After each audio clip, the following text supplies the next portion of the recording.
도박장. 바로 시작할까요? 네, 해야죠. 네.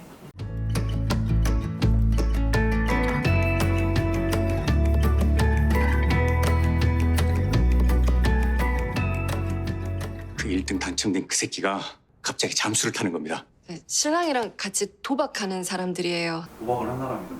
당당하게 의뢰를 하면은 받아주실까요? 역시 질문에 네. 반전이 있다, 그죠? 네, 신선하네요. 제 선에서 선별하기는 하는 것 같아요. 미성년자, 위제강간이라든가 강제추행 막 이런 일 자꾸 사실 저는 안 하고 싶더라고요. 그런 경우에는 오신다 하더라도 제 선에서 안 받는 걸로 정리를 해요. 계약은 대등하게 이루어지는 건데 제가 적합하지 않고 최선을 다해서 끝까지 도와드리기가 힘들다고 생각하면 애초에 그냥 시작을 하지 않는 것이 서로에게 좋으니까요. 그럴 경우 저는 이쪽 전문 분야가 아니라서 맡기 힘들겠습니다. 이렇게 모사를 하죠. 그러니까는 좀 일반인들이 하는 생각은 도박한 사람이 지금 법 관련 사람들한테 찾아가는 것 자체가 좀 맞아요. 네, 후덜덜하다 이렇게 생각하시는 거죠. 네, 뭐 진짜? 우리가 경찰은 아니잖아요. 재판부에서 이 약속 자체를 무효로 볼 가능성도 있습니다.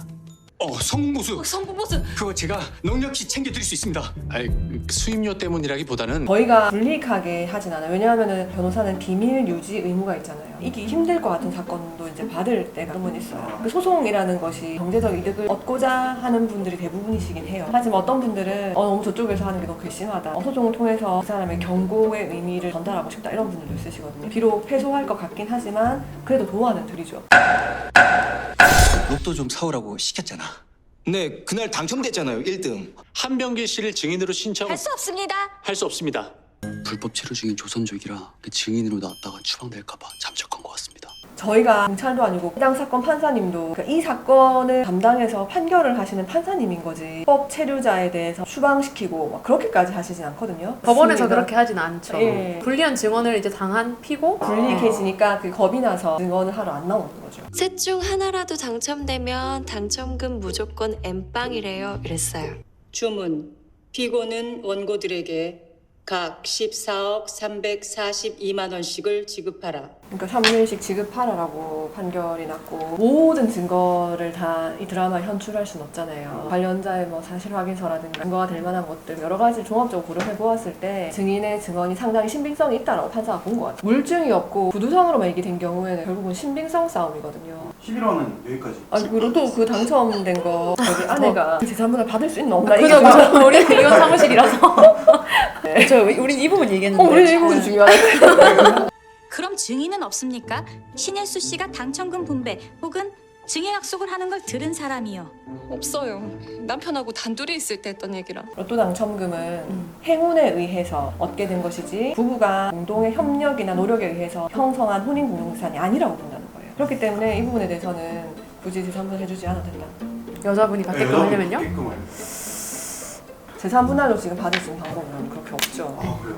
남편이 받을 수 있게 하는데 이제 협조를 했다든지 기여도가 좀 있어야 돼요. 조상님이 로또 번호를 막 점지해 준 거예요. 그러니까 내가 그걸 남편한테 알려줬어. 그러니까 그대로 했더니 진짜 당첨된 거야. 그러면은 이건 남편의 일방적인 행운에 의해서 형성된 게 아니잖아요. 내가 뭐 그 로또를 계속 사가지고 노력을 해왔고 사준 로또가 당첨이 됐다. 뭐 이런 경우 그런 특별한 사정이 있으면은 몰라도 그게 아니라고 한다면 그 일방의 행운에 의해서 형성된 거니까 당연히 재산분할 대상 재산이 되지는 않죠. 이대로 끝나면 법 감정이 안 맞잖아요. 정의롭지 않잖아요. 신일수 그러면 안 교통사고 되죠. 나서 죽었어요. 그러니까 상속이 되는 거예요. 이혼이 아직 안 됐거든요. 네. 그러니까 이혼 소송 중에도 중요. 어느 한쪽 배우자가 죽는 경우가 있거든요. 이혼 소송이 아무리 많이 진행됐다 하더라도 그 사이에 어느 한쪽이 죽잖아요. 그럼 그냥 상속 받는 거예요. 네, 그래요.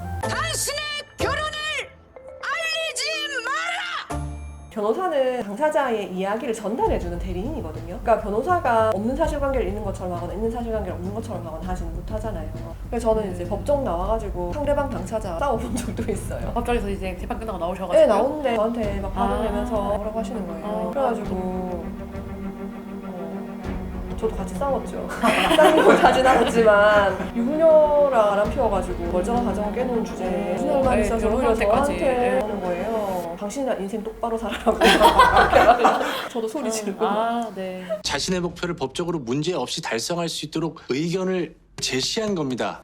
변호사로서 세상을 더 낫게 만드는 일에 이바지하지는 못할 망정 우영우 변호사, 의뢰인의 권리를 보호하고 의뢰인의 손실을 막을 수 있도록 최선을 다해 변호하는 게 우리 일이라고. 우영우 변호사가 그것 때문에 갈등하다가 정명석 변호사 찾아가거든요. 우리 의뢰인에게 최대한 이익이 될 수 있도록 도와주는 게 변호사 역할이지 정의를 뭐 수호하고 하는 것이 아니다. 그게 본래 변호사 역할이라고 생각하지 않는다라고 말을 하거든요. 정명석 변호사님은 그런 단연간의 경험을 하고는 나름의 변호사 역할에 대한 개념 정립을 하신 거죠.